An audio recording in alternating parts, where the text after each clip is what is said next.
Khubor bagi Nongdie Madan kiami ban persya ya kajing sya khandra ka Jaka de jing de joki ha khandai lan Hendrai na kalyang jong menteri sarkar kajela ba polling do ula pentip ba kiladon hadu arspa Ngut na Nongdie Madan ki bala Pdiang ban wan Shong de jing de no ha ka Jaka ba Thymmai bala penbait daga sarkar Menteri Haba kran bat kilat pathai Khubor uya tho ba kate ka Jaka ba Thymmai kandon ru nadu ki Jaka banit shabar ki babiang ka umbam undi bat kinat ru na uslap pat kaleer. There should not have been any standoff because we have engaged them in meaningful dialogue and discussions for the past 1 year. Several rounds of discussions have taken place.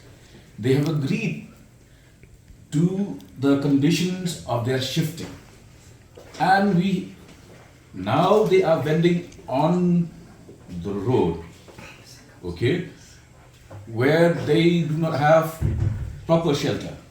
We have shifted them and given them also this offer of shifting allowance, 10,000 rupees per vendor, and they will go inside a building where they will get shelter, they will get facilities of drinking water, washroom facilities.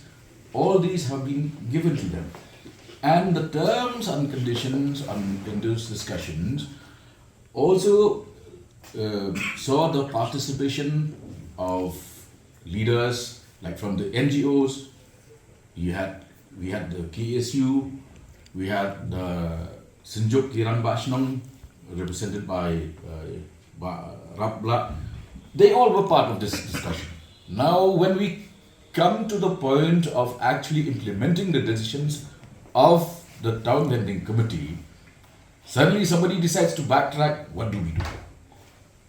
So, and also the fact that 200 of them have agreed to shift, what does it imply? So these are things for which you need to do some research. So what is